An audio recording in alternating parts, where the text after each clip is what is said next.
Fire crews across New South Wales are bracing themselves for a dangerous day on the ground with heatwave conditions sweeping through southeast Australia. Stella Todorovic is at RFS headquarters. Stella, total fire bans are in place.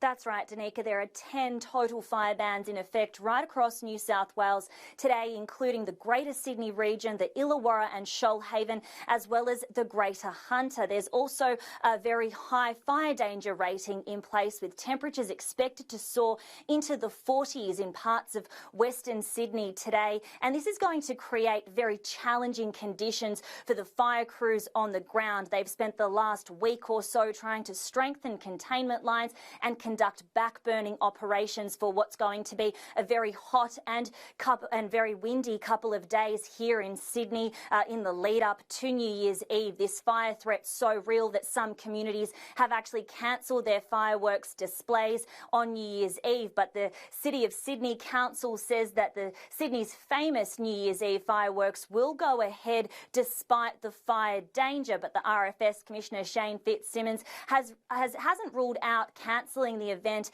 at the 11th hour if it's deemed too risky. Now, Danica, total fire bans are yet to be declared for tomorrow, and that's expected to be a deciding factor in the Commissioner's decision. A difficult few days ahead for firefighters. Stella, thank you for the update.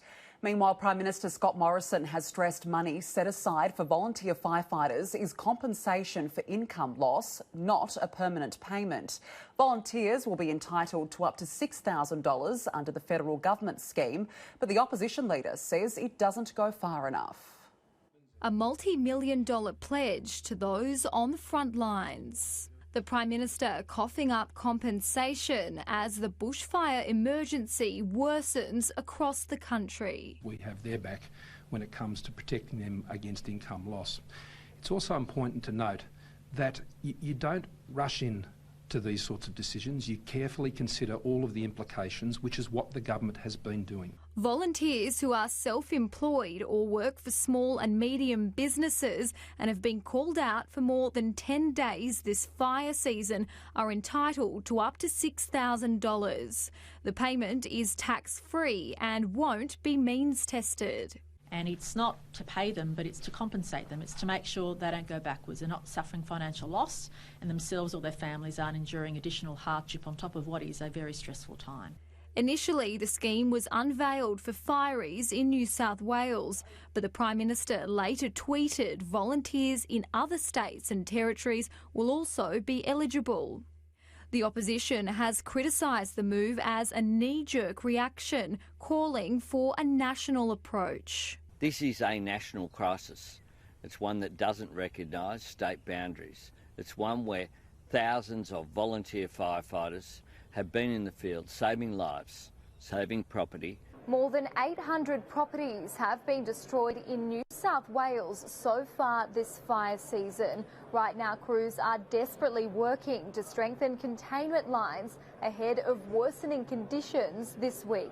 We've got some deteriorating weather conditions over the coming days, particularly Monday and worsening through to Tuesday.